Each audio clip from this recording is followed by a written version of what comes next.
ایک طرف سیلاب، دوسری طرف زیر زمین پانی میں کمی۔ ماہرین نے چند ماہ بعد ہی ملک میں خشک سالی کی پیش گوئی کر دی۔ بات کرتے ہیں نمائندہ دنیا نیوز وہاب کامران سے۔ جی وہاب، بتائیے کس حوالے سے؟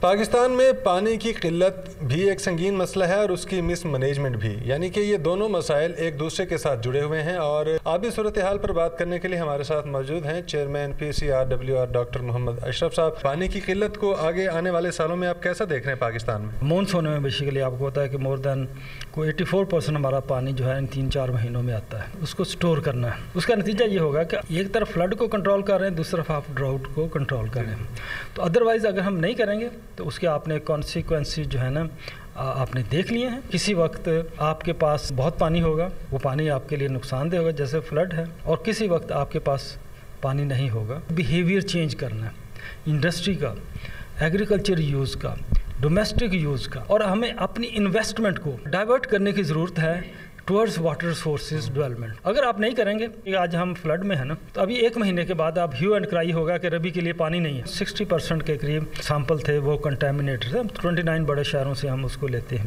تو 40% کے قریب جو ہے نا صاف پانی مہیا ہو رہا تھا۔ چیئرمین PCRWR ڈاکٹر محمد اشرف صاحب ہمارے ساتھ موجود تھے۔ ان کا کہنا ہے کہ پانی کو مینیج کرنا ہوگا اور پانی کا ضیاع ملک میں بہت زیادہ ہو رہا ہے، اس کو ریگولیٹ کرنا پڑے گا تاکہ آنے والے دنوں میں جو پانی کی قلت کے حوالے سے خدشات ظاہر کیے جا رہے ہیں ان پر کسی حد تک قابو پایا جا سکے۔